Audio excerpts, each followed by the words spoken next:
Welcome to all. Child development cannot be perceived through a single lens. We should see child's development in various perspectives.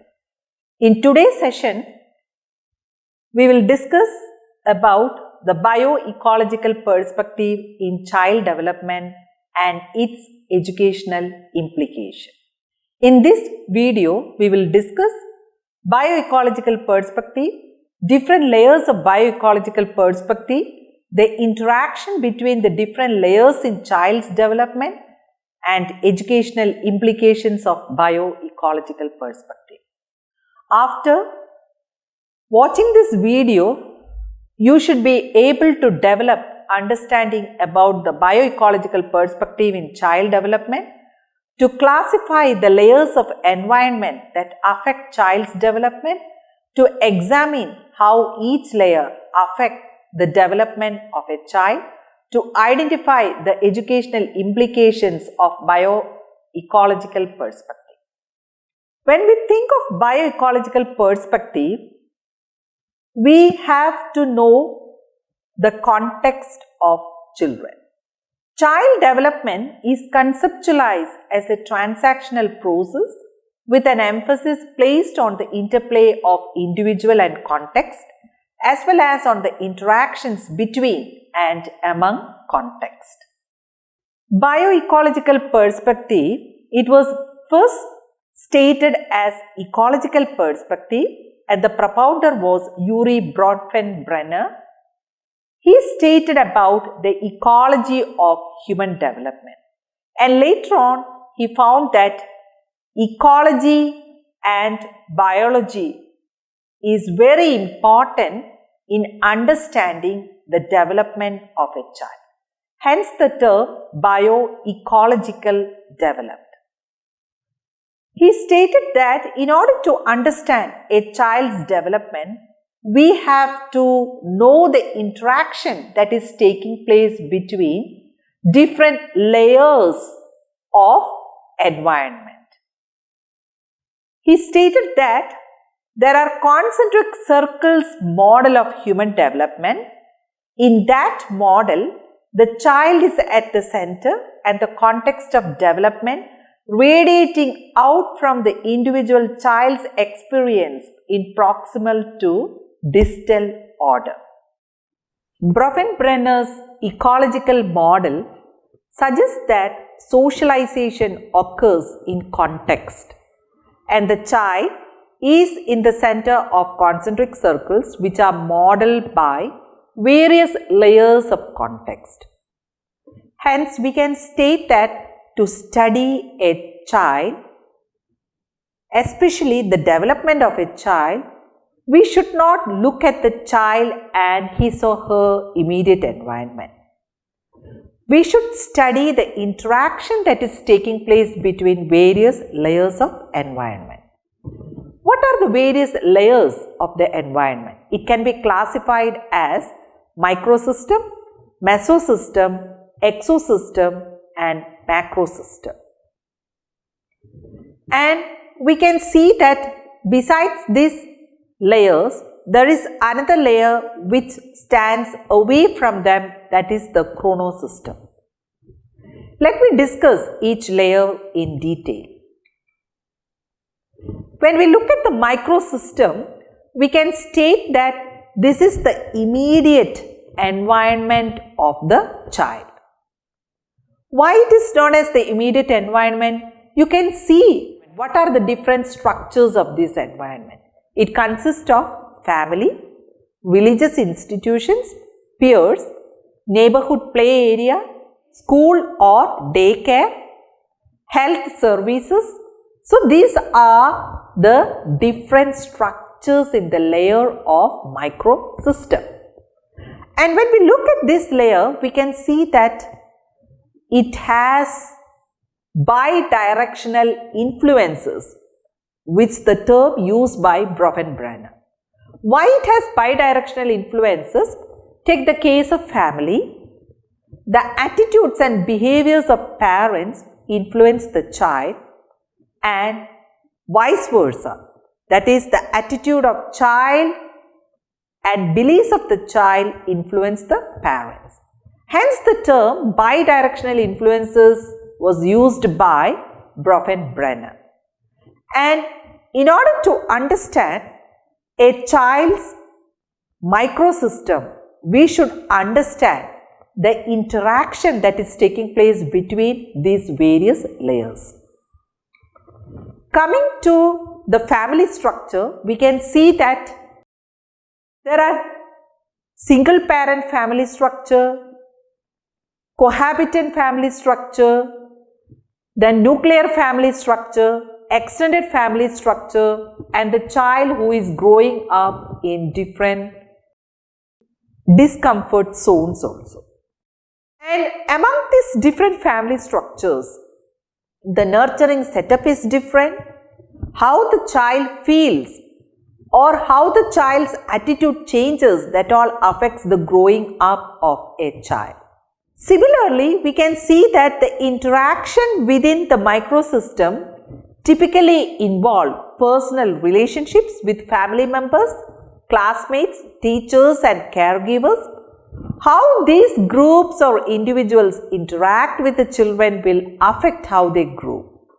Similarly, how children react to people in their microsystem will also influence how they treat the children in return. More nurturing and more supportive interactions and relationships will understandably foster children's improved development.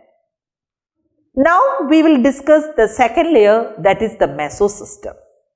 We can state mesosystem which contains the relationship between the microsystems. The mesosystem encompasses the interaction of the different microsystems which children find themselves in. It is, in essence, a system of microsystems that may be family or the child and the neighborhood.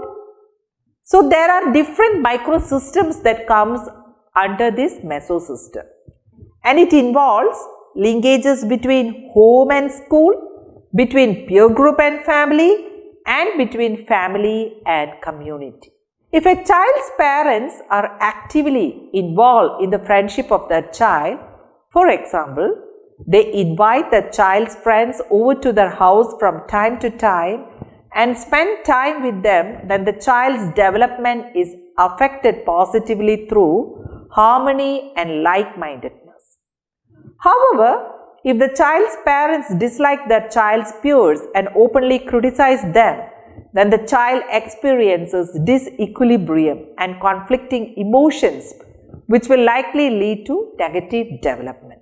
When we think of neighborhood as a context of child development, how we can perceive the neighborhood and how it influences the development of a child.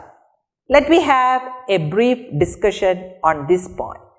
Neighborhoods and schools are the two contexts in which children spend vast amounts of their time for making friends, forming opinions and attitudes, and learning social and academic skills that help them to lead their daily life. Neighborhoods determine the quality and variety of physical environments in children's daily lives, the peers with whom children will play, the adults they will have as role models, the amount of violence and chaos to which they will be exposed, and the schools that they will attend. When we think of the impact of neighborhood, there the quality and quantity and also the diversity of and access to recreational, social, educational, health, transport and employment services in the community directly affect child's outcomes as well as the outcomes of their parents. Think of the socio-economic background of the neighborhood. It has a detrimental impact on parental mental health, parental behavior, that is the parental style, supervision and monitoring, routines and structure, and the quality of the home environment, which in turn affects the development of the child. Neighborhood social processes, that is, the social connections between parents in the neighborhood that encourage trust, support and a shared understanding and norms of behavior, are undermined for those living in more disadvantaged areas, which then affects child outcomes. Neighborhood socio-economic composition may affect the quantity and quality of institutional resources available to children, such as schools, health and social services, recreational programs and the like. Neighborhood composition is thought to contribute to community norms regarding both parents and children's behavior. Then we are going to discuss about how school plays as a context of child development. There we know that children will acquire a great amount of knowledge and skills. There will be social and emotional growth. Children's daily experiences at school affect their behavior, beliefs and well-being. The cumulative effects of children's schooling experiences strongly contribute to their lives as adults, including future educational opportunities, career choices and lifetime earnings.